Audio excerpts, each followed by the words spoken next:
اب ماں نے سکھا دیا کہ میرا بھی ایک دائرے کا حق ہے، میرے یہ حقوق ہیں۔ وبالوالدین احسانا سمجھا دے اچھی طرح یہ کیا ہوتا ہے، یہ کیوں ہوتا ہے، باپ کا حق کیا ہے، بہن بھائیوں کا حق کیا ہے، اپنا حق کیا ہے، بیوی کا حق کیا ہے، بچوں کا حق کیا ہے۔ اور بیٹا اب یاد رکھنا، بہت سارے حق ہو گئے نا، کسی ایک کے حق میں پڑھ کے کسی ایک طرف زیادہ بائسڈ ہو کے باقیوں کا حق نہ مارنا شروع کر دینا۔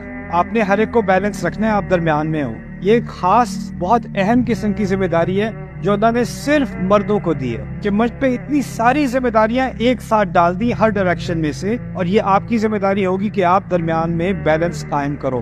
اور جب آپ یہ بیلنس قائم کرو گے تو یہ یاد رکھنا کہ جو بھی انسان عدل قائم کرتا ہے نا، اس کے دشمن بنتے ہیں۔ تو جب آپ یہ عدل قائم کرو گے نا، تو ہو سکتا ہے آپ کے بچوں کو پسند نہ آئے، ہو سکتا ہے آپ کی بیوی کو پسند نہ آئے، ہو سکتا ہے آپ کے ماں باپ کو پسند نہ آئے، اور ہو سکتا ہے آپ کے بھائیوں کو پسند نہ آئے۔ جسے پسند آئے نہ آئے، میں یہ کہہ سکوں اپنے رب کو کہ میں نے کسی کو کسی کا حق ماننے کی اجازت نہیں دی، میں نے انصاف کیا۔ بیچ میں کھڑا تھا، میرے رب مجھے ہر ایک نے کھینچا ہے لیکن میں کھینچا نہیں، ہر ایک نے مجھے اپنی طرف لانے کی کوشش کی ہے، میں نے کسی کے ساتھ زیادتی نہیں کی، ہر ایک کا میں نے حق دیا ہے۔ صرف یہ ہوتا ہے مرد۔ اور اگر یہ مردانگی آپ میں واقعی آ گئی نا، تو آپ تیار ہو جاؤ بس، کیونکہ آپ نے اپنی آواز نہیں اٹھانی، آپ نے اپنا ہاتھ نہیں اٹھانا، آپ نے اپنا کردار اٹھانا ہے، اپنا کیریکٹر اٹھانا ہے آپ۔